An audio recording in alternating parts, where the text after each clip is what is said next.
Hello, my most amazing artists, and welcome back to art class.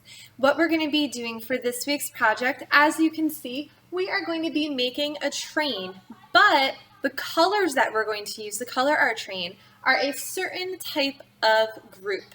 All right, our colors, all the colors on the rainbow, red, orange, yellow, green, blue, violet, black, white, pink, brown, all of the colors that you can possibly think of can be divided up into different things called color families. And today I'm going to introduce you to one of those color families, and those would be the primary colors. Can you say that word with me?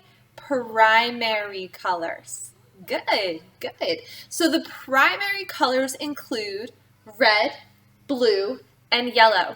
And what is so special about these primary colors is you cannot make these colors from any other colors. You can't mix anything to make red. You can't mix anything to make blue. And you can't mix anything to make yellow.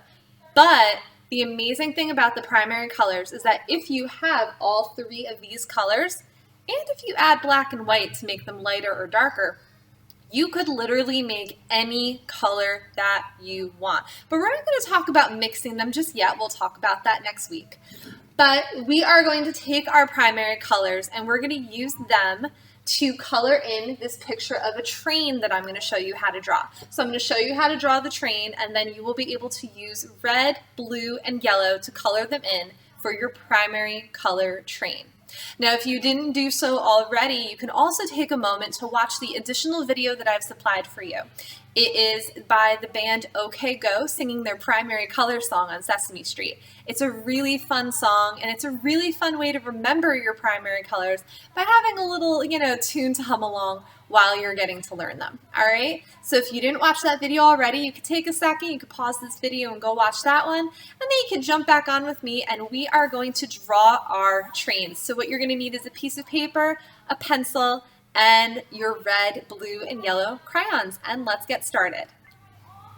So to draw my train, we are going to use a combination of different shapes, and we know our shapes, right? We've learned all about them.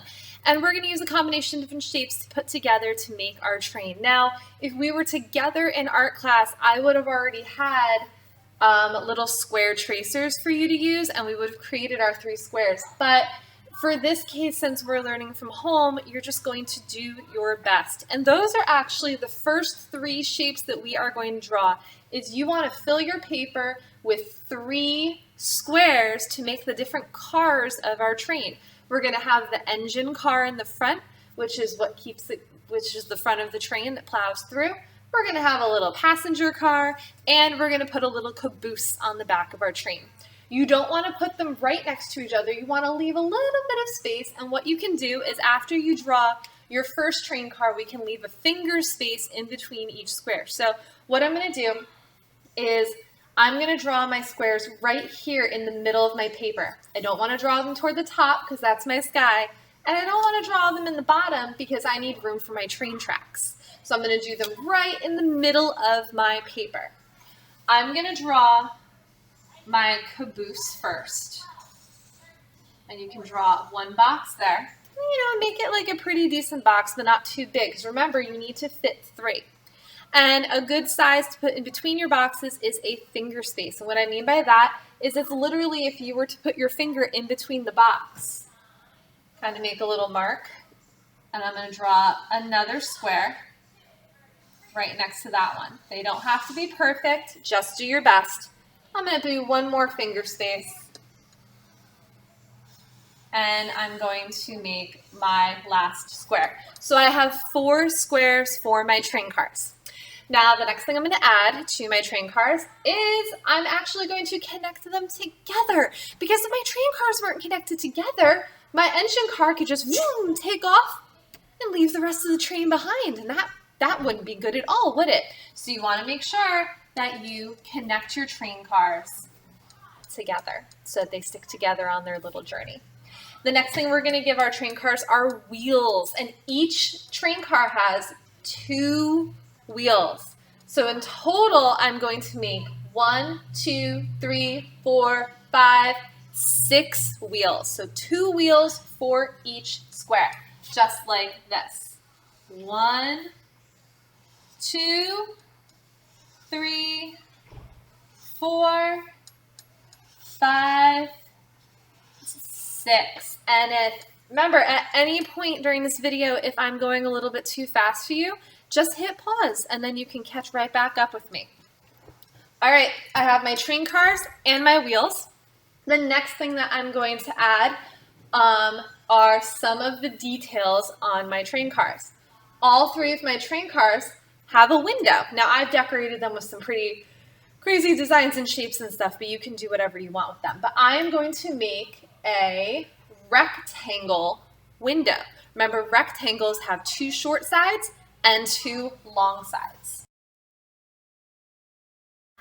All right, I have my 3 rectangle windows, and I do have a couple extra things I need to add to my engine car. I need to add the smokestack because we're going to pretend that this is one of those trains that uses coal for energy. So you have to scoop the coal and then it comes out with the smokestack. And then also this little triangle shape on the front is actually a plow. A lot of trains have kind of a plow on the front because especially if there was any ice or snow or debris on the train tracks, it's kind of like having a snow shovel at the front of your train, and it could just push everything out of the way so that the train doesn't get stuck. So I'm going to add a rectangle for the smokestack and a triangle for the plow on the front of my train. It's looking pretty good so far. All right, next step, we are going to make our train tracks. Now, the top of my train tracks, you want your train to look like it's actually on the track. So we're not going to go underneath the wheels. We're actually going to draw a line that connects all of our wheels together. So watch, I'm going to start all the way from the end of my paper. And this line is going to jump over all of your wheels as you draw a line that connects them all together. And don't forget to do the line in the front that goes to the end of your paper. Now the next line for your train track is really easy. You're just going to draw a line, a horizontal line that goes all the way underneath your train. Remember, horizontal lines go side to side. And now I want to make the tracks on my train. Now, if we draw them straight up and down, it's not going to make our picture look very realistic. It's going to make it look very flat. So we want to draw, does anybody remember the line that goes from corner to corner? It's a diagonal line. So we're going to draw diagonal lines that come from our wheels. So I'm going to draw a diagonal line that comes out of all of my wheels. And once you draw your first one, you can use that one to line up your other diagonal lines. And if I want to, I could draw another one here just to kind of even it out a little bit. We could pretend that there's another track that keeps going. All right, looks like all I need to do is I can add a curly line for smoke. I could add a sunshine, maybe some clouds if you would like to.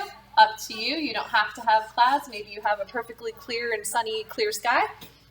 And now we can decorate our train. You can see my train up here. I did some polka dots, some wavy lines, some diagonal lines.